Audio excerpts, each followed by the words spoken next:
I say Renoir, you say France. I say Constable, you say England. At least I hope you do. I say Van Gogh, you say Holland.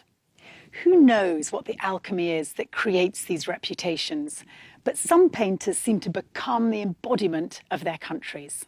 Well, let me add to that list. I say Grigorescu, you say Romania.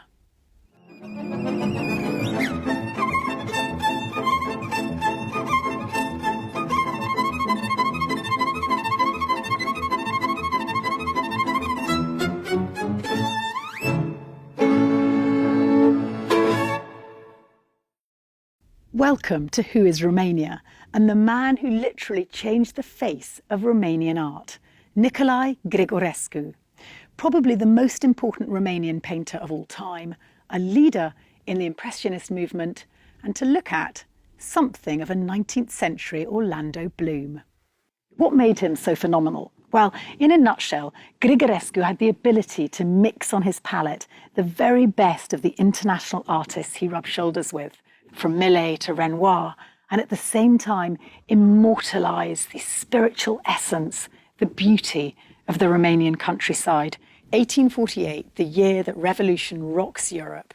Grigorescu, aged 10, had moved to tormented Bucharest. His father's early death meant that Grigorescu's passion for art had to make money from the get-go. So where did he start? Well, even today, in most Romanian homes, when you enter a house, don't look at the paintings on the wall, but look at the corners of the rooms.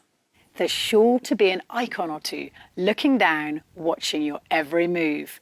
Doamne ferește. So that's where our young Grigorescu starts. He knows he's got to get a gig in that world, so he hangs about outside and finally gets a gig inside one of the very best makers of miniatures and icons in Bucharest, the workshop of Anton Cladek.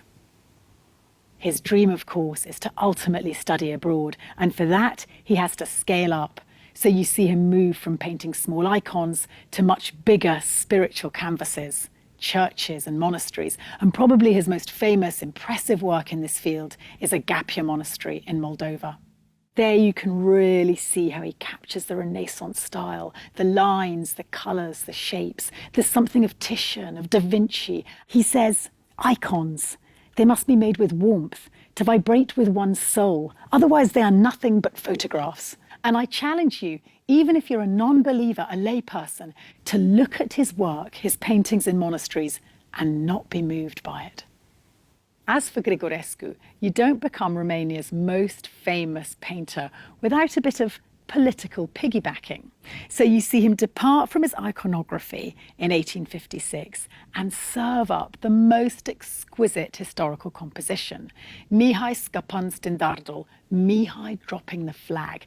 The Mihai in question is Mihai, Michael the Brave, and this subject, this man, as the focal point of the painting is absolutely deliberate, because at this time it's all about nation building, especially in the Romanian principalities, which are keen to unite and push back against their bigger imperial neighbours. So it's no coincidence that he's in the picture presented by Grigorescu to politician Bărbuș Șterbi, who in fact was in his own time 2 times leader of Wallachia. But Bărbuș Șterbi, this Romanian politician, does not give Grigorescu the money that he needs. But he didn't have to wait long. It's after Agapia Monastery he hits jackpot when politician Mihail Cogluceanu, who was soon to become the Prime Minister of the recently united Romanian principalities, spots his talent and backs him. So where does he go? France. Where else? He drops his saints and angels and wins a place to study at Beaux-Arts de Paris. It's there that he soon joins the famous Barbizon group. This is a school of artists who are inspired by the Romantic movement. Grigorescu soon becomes the man of the moment. The good and the great of European high society start to buy his art, and among them is the Emperor of France.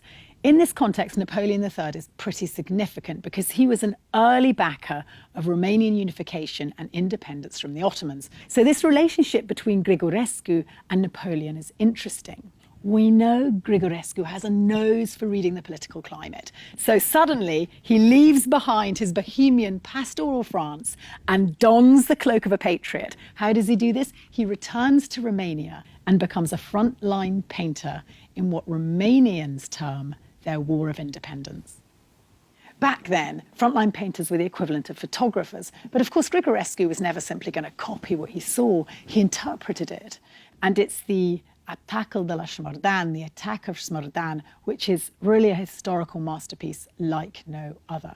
The composition is simple. In the foreground, you have two fallen men, one a prostrate Turkish soldier, the other a Romanian. And then beyond and around them is the infantry, bayonets in hand, crouching, moving relentlessly forward.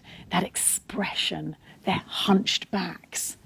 And it's the multiplication of that image that gives this idea of a heroic symphony, men moving onwards towards danger, death, greatness. Icons, churches, landscapes, war. It's perhaps no surprise that when Grigorescu eventually retires, he moves to the Romanian countryside. And that's when his paintings become more blurry, the colours less intense, but no less beautiful. You see, he was beginning to lose his eyesight. There is a deeply personal note in these works, something sublime beyond pain. This white period, as the specialists call it, is when we see him really reach the peak of artistic maturity. And that is when he captures the real poetry of deep Romania. The oxen cart was a theme he often returned to, capturing the rural idyll through these majestic, cumbersome beasts with their bovine bulk. It is ironic, perhaps, given the peaceful theme of his final works, that he died in 1907, the year of the most violent, unprecedented peasants' revolt in Romania. He left behind a world more in need of his remarkable imprint than ever before. As for Grigorescu, his last journey on earth was in an oxen cart, moving slowly down a country lane. In life, as in art, this man was the real deal.